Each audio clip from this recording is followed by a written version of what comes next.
नमस्कार। आकाशवाणी कटक आंचलिक संवाद पढ़ुछंती मलय रंजन मिश्र।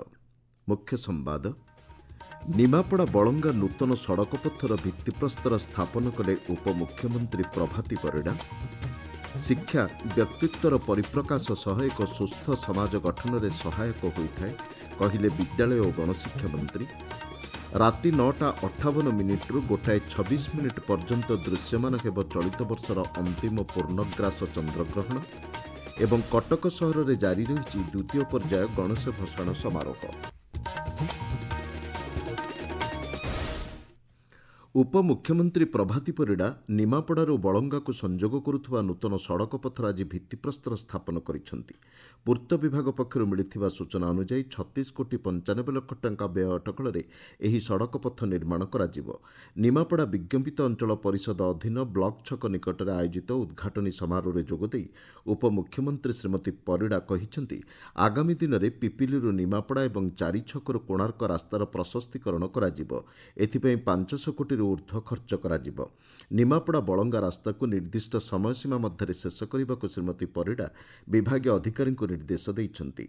भित्तिप्रस्तर स्थापन कार्यक्रम पर श्रीमती परिडा निमापड़ा ब्लॉक सम्मिलनी कक्षठारे निमापड़ा गोप अंचलर समस्त हाईस्कुलर प्रधान शिक्षक शिक्षयित्री बैठक में जोग देइथिले।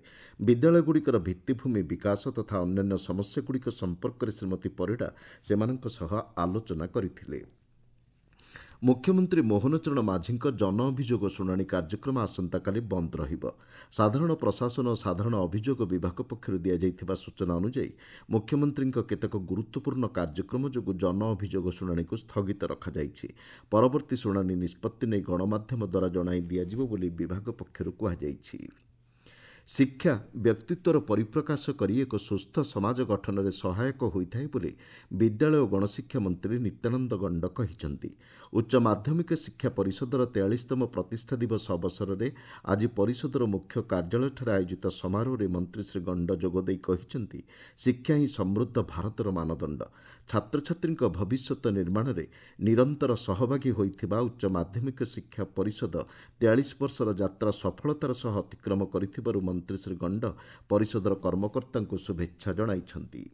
अनेक पिला पाठ पढ़ती एवं चाकरी कहते अधिकांश बेकार ही रही जाती। आज शिक्षा व्यवस्था रे द्वंद्वमूलक शिक्षा को गुरुत्व दिया जाए। डिजिटल एजुकेशन को गुरुत्व दिया जाए। पिलार जतेबेले दक्षता विकास हबो विद्यालय स्तर रे पाठ पढ़ा शेष हबो तापरे से जे कौनसी कार्य रे से निजको नियोजित करि परिबो एवं निजे से स्वावलंबी होई परिबो। जेमिति भारत वर्षर कौनसी युवक बेकार ही रहिबे नहीं एवं विकसित भारत रे एवं विकसित ओडिशा रे से माने सहायक हेबे। समारोह रे एनएसएस रा वार्षिक विवरणी पुस्तिका स्मरणिका प्रज्ञा को मंत्री श्री गंड उन्मोचन करिसेंति। एही समारोह रे विभागीय अतिरिक्त सचिव शुभश्री नंदन समेत परिषदर वरिष्ठ कर्मकर्ता जोग देइथिले। सहरांचल गुड़िकरे पार्किंग समस्यार समाधान लक्ष्य ने एक परामर्शदाता कर्मशाला आयोजित हो जाइछि। गृह निर्माण और नगर उन्नयन विभाग आनुकूल्य रे ओडिशा अर्बन एकाडेमी पक्षर आयोजित ଏହି कर्मशाला विभागीय अधिकारी म्युनिसिपल कमिशनर नागरिक समाज प्रतिनिधि तथा स्वेच्छासेवी अनुष्ठानर कर्मकर्ता जोगदे आलोचन निजर मत उपस्थापन करथिले। पार्किंग उत्तम परिचालना ट्राफिक नियंत्रण आदि विभिन्न प्रसंग नहीं कर्मशाला मत विनिमय होइछि। रास्ता उपर एवं रास्ता पार्श्व पार्किंग नियंत्रण चाहिदा भित्तिक पार्किंग शुल्क प्रचलन अबाध पार्किंग को प्रतिहत करिबा चालिबा साइकेल चालना एवं सार्वजनीन परिवहन समन्वय भली निरंतर गतिशीलता विकल्पगुड़िक प्रोत्साहन प्रदान करने उपर कर्मशाला आलोचना होइछि। गृह निर्माण और नगर उन्नयन विभाग स्वतंत्र सचिव राजेश प्रभाकर पाटिल एथिरे जोगदे पार्किंग व्यवस्था नहीं चिठा नीति ट्राफिक नियंत्रण सुरक्षा व्यवस्था एवं नागरिक अनुकूल और सहरांचल स्थान निरूपण संपर्क में एक रिपोर्ट उपस्थापन करिसेंति। चिठा पार्किंग नीति आधार में राज्यर समस्त सहरांचल स्थानीय संस्था अधीन में स्वच्छ एवं स्थायी पार्किंग व्यवस्था कार्यकारी करने नहीं एक मार्गदर्शिका प्रस्तुत करा जिवो बोली विभाग सूत्रରୁ जଣାपड़ी। ପ୍ରଧାନମନ୍ତ୍ରୀ ନରେନ୍ଦ୍ର ମୋଦିଙ୍କ ଜନ୍ମଦିନ ଆସନ୍ତା 17 ତାରିଖଠାରୁ ଅକ୍ଟୋବର 2 ତାରିଖ ପର୍ଯ୍ୟନ୍ତ ସେବାପକ୍ଷ ପାଳନ ନେଇ ନୟାଗଡ଼ ଜିଲ୍ଲା ବିଜେପି ଶାଖା ପକ୍ଷରୁ ଏକ ପ୍ରସ୍ତୁତି ବୈଠକ ଅନୁଷ୍ଠିତ ହୋଇଯାଇଛି। ଜିଲ୍ଲାସ୍ତରୀୟ ତଥା ମଣ୍ଡଳସ୍ତରୀୟ ବିଭିନ୍ନ କାର୍ଯ୍ୟକ୍ରମର ଆୟୋଜନ ନେଇ ବୈଠକରେ ଦଳର କର୍ମକର୍ତ୍ତାଙ୍କ ମଧ୍ୟରେ ମତ ବିନିମୟ ହୋଇଛି। ବିଧାୟକ ଦୁଷ୍ମନ୍ତ କୁମାର ସ୍ୱାଇଁଙ୍କ ସମେତ ବହୁ ଦଳୀୟ କର୍ମକର୍ତ୍ତା ଏଥିରେ ଯୋଗଦେଇ ସେବାପକ୍ଷ ଅବସରରେ ସ୍ୱଚ୍ଛତା ଅଭିଯାନ, ରକ୍ତଦାନ ଶିବିର, ସ୍ୱାସ୍ଥ୍ୟ ଶିବିର, ପ୍ରଧାନମନ୍ତ୍ରୀ ଶ୍ରୀ ମୋଦିଙ୍କ ଜୀବନ ଆଧାରିତ ପ୍ରଦର୍ଶନୀ, ବିକଶିତ ଭାରତ ଚିତ୍ରାଙ୍କନ ପ୍ରତିଯୋଗିତା, ଭୋକାଲ ଫର ଲୋକାଲ ଅଭିଯାନ ନେଇ ସଚେତନତା ବୃଦ୍ଧି ଆଦି କାର୍ଯ୍ୟକ୍ରମଗୁଡ଼ିକ ଉପରେ ବିସ୍ତୃତ ଆଲୋଚନା ହୋଇଛି। ଆପଣମାନେ ଆଞ୍ଚଳିକ ସମ୍ବାଦ ଶୁଣୁଛନ୍ତି ଆକାଶବାଣୀ କଟକ କେନ୍ଦ୍ରରୁ। ଚଳିତ ବର୍ଷର ଅନ୍ତିମ ପୂର୍ଣ୍ଣଗ୍ରାସ ଚନ୍ଦ୍ରଗ୍ରହଣ ଆଜି ଦୃଶ୍ୟମାନ ହେବ। ଭାରତୀୟ ସମୟ ଅନୁଯାୟୀ ରାତି 9:58 ଗ୍ରହଣ ଆରମ୍ଭ ହୋଇ ବିଳମ୍ବିତ ରାତି 1:26 ଶେଷ ହେବ ବୋଲି ଜ୍ୟୋତିର୍ବିଜ୍ଞାନୀମାନେ ମତ ଦେଇଛନ୍ତି। ଚନ୍ଦ୍ରଗ୍ରହଣକୁ ଦୃଷ୍ଟିରେ ରଖି ପୁରୀ ଶ୍ରୀମନ୍ଦିରରେ ସ୍ୱତନ୍ତ୍ର ନୀତିକାନ୍ତି ଅନୁଷ୍ଠିତ ହେଉଛି। ରାତିରେ ଗ୍ରହଣ ସ୍ପର୍ଶ ହେବା ମାତ୍ରେ ମହାପ୍ରଭୁଙ୍କର ଗ୍ରହଣ ମହାସ୍ନାନ ଏବଂ ଗ୍ରହଣ ଭୋଗନୀତି କରାଯାଇ ଅନ୍ୟାନ୍ୟ ନୀତି ଅନୁଷ୍ଠିତ ହେବ ବୋଲି ଆମ ସମ୍ବାଦଦାତା ଜଣାଇଛନ୍ତି। ଗ୍ରହଣ ସର୍ବମୁଖ୍ୟ ରାତି 1:27:17 ହେବ। ଶ୍ରୀମନ୍ଦିରରେ ଇନ୍ଦ୍ରଗୋବିନ୍ଦ ବନ୍ଦାପନା ନୀତି ଏବଂ ଇନ୍ଦ୍ରହାତୀ ପ୍ରସ୍ତାବ ନୀତି ଅନୁଷ୍ଠିତ ହୋଇଯାଇଛି। ପରବର୍ତ୍ତୀ ପିଢ଼ି ଜିଏସ୍ଟି ସଂସ୍କାର ଏମ୍ଏସ୍ଏମ୍ଇ କ୍ଷେତ୍ର ପାଇଁ ବେଶ୍ ଉପଯୋଗୀ ସାବ୍ୟସ୍ତ ହେବ। ଜିଏସ୍ଟି ପରିଷଦର ଗତ ବୁଧବାର ଅନୁଷ୍ଠିତ ବୈଠକରେ ଜଟିଳ ଟିକସ ବ୍ୟବସ୍ଥାକୁ ସରଳୀକରଣ କରାଯିବା ନେଇ ନିଷ୍ପତ୍ତି ଗ୍ରହଣ କରାଯାଇଛି। ଆସନ୍ତା 22 ତାରିଖରେ ଏହି ସଂଶୋଧିତ ପ୍ରସ୍ତାବ କାର୍ଯ୍ୟକାରୀ ହେବ। ଏ ସମ୍ପର୍କରେ ଏକ ରିପୋର୍ଟ। ଉତ୍ପାଦିତ ଦ୍ରବ୍ୟର ପ୍ୟାକେଜିଂ ପାଇଁ ଆବଶ୍ୟକ ସାମଗ୍ରୀ ଉପରେ ଟିକସ ହାର ହ୍ରାସ ପାଇଛି। ଏମ୍ଏସ୍ଏମ୍ଇ ଏବଂ ଖାଦ୍ୟ ପ୍ରକ୍ରିୟାକରଣ ୟୁନିଟ୍ଗୁଡ଼ିକ ଏହାଦ୍ୱାରା ଅଧିକ ସୁଫଳ ପାଇବେ। ଟ୍ରକ୍ ଏବଂ ଡେଲିଭରି ଭ୍ୟାନ୍ଗୁଡ଼ିକ ଉପରେ ଜିଏସ୍ଟି 28%ରୁ 18%କୁ ହ୍ରାସ ପାଇଛି। ଫଳରେ ମାଲ ପରିବହନ ଦର ହ୍ରାସ ପାଇବ। ଦେଶର ଇ-କମର୍ସ ଏବଂ ଭିତ୍ତିଭୂମି ଇକୋସିଷ୍ଟମ ଅଧିକ ସୁଦୃଢ଼ ହୋଇପାରିବ।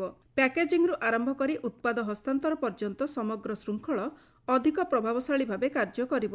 ପ୍ରତିଯୋଗିତାମୂଳକ କ୍ଷେତ୍ରରେ ଉନ୍ନତି, ଘରୋଇ ଚାହିଦା ବୃଦ୍ଧି, ଉତ୍ପାଦ କ୍ଷେତ୍ର ତ୍ୱରାନ୍ୱିତ ହେବା ସହ ଏମ୍ଏସ୍ଏମ୍ଇ ପ୍ରତିଷ୍ଠାନଗୁଡ଼ିକର ଆର୍ଥିକ ଅଭିବୃଦ୍ଧି ତ୍ୱରାନ୍ୱିତ ହେବ ବୋଲି ଆଶା କରାଯାଇଛି। ଆକାଶବାଣୀ ସମ୍ବାଦ ବିଭାଗ ପାଇଁ ମୁଁ ଲହରିକା ପଟ୍ଟନାୟକ। କଟକ ସହରର ବିଭିନ୍ନ କ୍ଲବ ଏବଂ ପୂଜା କମିଟି ପକ୍ଷରୁ ଆଜି ଦ୍ୱିତୀୟ ପର୍ଯ୍ୟାୟ ଗଣେଶ ଭସାଣ ସମାରୋହ ଜାରି ରହିଛି। ଜିଲ୍ଲା ପ୍ରଶାସନ ପକ୍ଷରୁ 310ରୁ ଊର୍ଦ୍ଧ୍ୱ ପ୍ରତିମା ବିସର୍ଜନ ପାଇଁ ସମସ୍ତ କ୍ଲବ ଏବଂ କମିଟିଗୁଡ଼ିକୁ ଅନୁମତି ଦିଆଯାଇଛି। ନଦୀ ଜଳକୁ ପ୍ରଦୂଷଣମୁକ୍ତ ରଖିବା ପାଇଁ କଟକ ଉନ୍ନୟନ ନିଗମ ପକ୍ଷରୁ 15ଟି ସ୍ଥାନରେ କୃତ୍ରିମ ଜଳାଶୟ ସୃଷ୍ଟି କରାଯାଇଛି। ଆଜି ଚନ୍ଦ୍ରଗ୍ରହଣ ଥିବାରୁ ରାତି 9:56 ସୁଦ୍ଧା ପ୍ରତିମା ବିସର୍ଜନ କରାଯିବ ବୋଲି ଜଣାପଡ଼ିଛି। ଭସାଣ ସମୟରେ ସୁରକ୍ଷା ବ୍ୟବସ୍ଥାକୁ ଦୃଷ୍ଟିରେ ରଖି କମିଶନରେଟ୍ ପୁଲିସ ପକ୍ଷରୁ ବ୍ୟାପକ ବ୍ୟବସ୍ଥା ଗ୍ରହଣ କରାଯାଇଛି। ଫିଟ୍ ଇଣ୍ଡିଆ ଅଭିଯାନ ଅଧୀନରେ ପୂର୍ବତଟ ରେଳପଥର ଖୋର୍ଦ୍ଧା ରୋଡ୍ ରେଳମଣ୍ଡଳ ପକ୍ଷରୁ ଏକ ସ୍ୱତନ୍ତ୍ର ସାଇକ୍ଲୋଥନ୍ 2025 ସଚେତନତା ଅଭିଯାନ ଆଜି ଅନୁଷ୍ଠିତ ହୋଇଛି।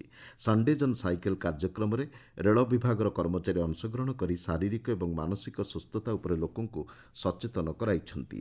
ଓଡ଼ିଶା ଅବକାରୀ ବିଭାଗ ପକ୍ଷରୁ ରାଜ୍ୟରେ ଚୋରା ନିଶାଦ୍ରବ୍ୟ କାରବାରକୁ ପ୍ରତିହତ କରିବା ଲକ୍ଷ୍ୟ ନେଇ ପ୍ରତିଷେଧକମୂଳକ ବ୍ୟବସ୍ଥା ଗ୍ରହଣ କରାଯାଇଛି। ବିଭିନ୍ନ ସ୍ଥାନରେ ବିଭାଗ ପକ୍ଷରୁ ଚଢ଼ାଉ କରାଯାଇ 1,42 ଲକ୍ଷ ଟଙ୍କାର ନିଶାଦ୍ରବ୍ୟ ଜବତ କରାଯାଇଛି। 264ଟି ମାମଲା ରୁଜୁ କରାଯିବା ସହ 183 ଜଣଙ୍କୁ ଗିରଫ କରାଯାଇଛି।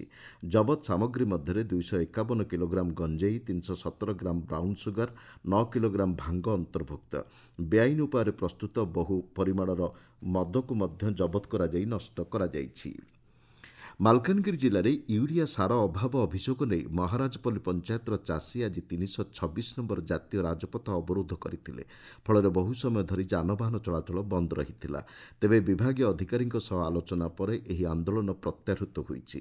ଜିଲ୍ଲାର କିଛି ପଞ୍ଚାୟତରେ ଏପର୍ଯ୍ୟନ୍ତ ୟୁରିଆ ସାର ପହଞ୍ଚି ନଥିବା ନେଇ ଚାଷୀଙ୍କ ପକ୍ଷରୁ ଅଭିଯୋଗ କରାଯାଇଛି।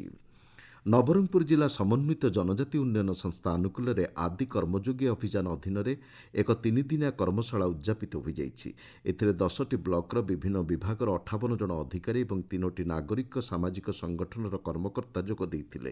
ଆସନ୍ତା 10 ତାରିଖ ମଧ୍ୟରେ ବ୍ଲକସ୍ତରୀୟ ଅଧିକାରୀଙ୍କ ନିମନ୍ତେ କର୍ମଶାଳା ଆୟୋଜନ ନେଇ ନିଷ୍ପତ୍ତି ଗ୍ରହଣ କରାଯାଇଛି। ଖୋର୍ଦ୍ଧା ବ୍ଲକ ବାଣପୁର ଗ୍ରାମପଞ୍ଚାୟତର ଆସନ୍ତାକାଲି ପଲ୍ଲୀରେ ପ୍ରଶାସନ କାର୍ଯ୍ୟକ୍ରମ ଅନୁଷ୍ଠିତ ହେବ। ପଞ୍ଚାୟତ ଅନ୍ତର୍ଗତ ବିଭିନ୍ନ ବ୍ଲକରେ ଏହି କାର୍ଯ୍ୟକ୍ରମମାନ ଅନୁଷ୍ଠିତ ହୋଇ ଜନସାଧାରଣଙ୍କୁ ବିଭିନ୍ନ ସରକାରୀ ସେବା ଯୋଗାଇ ଦିଆଯିବ। ଦକ୍ଷିଣ ଓଡ଼ିଶା ଏବଂ ଉତ୍ତର ଆନ୍ଧ୍ରପ୍ରଦେଶ ଉପକୂଳ ବଙ୍ଗୋପସାଗରରେ ଆଉ ଏକ ଘୂର୍ଣ୍ଣିବଳୟ ସୃଷ୍ଟି ହୋଇଛି। ଏହାର ପ୍ରଭାବରେ ରାଜ୍ୟରେ ଆସନ୍ତା 4 ଦିନ ପର୍ଯ୍ୟନ୍ତ ବର୍ଷା ଲାଗି ରହିବ ବୋଲି ଆଞ୍ଚଳିକ ପାଣିପାଗ ବିଜ୍ଞାନ କେନ୍ଦ୍ର କହିଛି। ହୀରାକୁଦ ଜଳଭଣ୍ଡାରର ଜଳସ୍ତର ସନ୍ଧ୍ୟା 6ଟା ସୁଦ୍ଧା 626.62 ଫୁଟ ରହିଥିଲା। ମୁଖ୍ୟ ସମ୍ବାଦଗୁଡ଼ିକ ପୁଣି ଥରେ। ନିମାପଡ଼ା ବଳଙ୍ଗା ନୂତନ ସଡ଼କ ପଥର ଭିତ୍ତିପ୍ରସ୍ତର ସ୍ଥାପନ କଲେ ଉପମୁଖ୍ୟମନ୍ତ୍ରୀ ପ୍ରଭାତୀ ପରିଡ଼ା। ଶିକ୍ଷା ବ୍ୟକ୍ତିତ୍ୱର ପରିପ୍ରକାଶ ସହ ଏକ ସୁସ୍ଥ ସମାଜ ଗଠନରେ ସହାୟକ ହୋଇଥାଏ କହିଲେ ବିଦ୍ୟାଳୟ ଓ ଗଣଶିକ୍ଷା ମନ୍ତ୍ରୀ। ରାତି 9:58 ଗୋଟାଏ 26 ମିନିଟ୍ ପର୍ଯ୍ୟନ୍ତ ଦୃଶ୍ୟମାନ ହେବ ଚଳିତ ବର୍ଷର ଅନ୍ତିମ ପୂର୍ଣ୍ଣଗ୍ରାସ ଚନ୍ଦ୍ରଗ୍ରହଣ ଏବଂ କଟକ ସହରରେ ଜାରି ରହିଛି ଦ୍ୱିତୀୟ ପର୍ଯ୍ୟାୟ ଗଣେଶ ଭସାଣ ସମାରୋହ। ଆଞ୍ଚଳିକ ସମ୍ବାଦ ଆଜି ପାଇଁ ଏତିକିରେ ଶେଷ ହେଲା।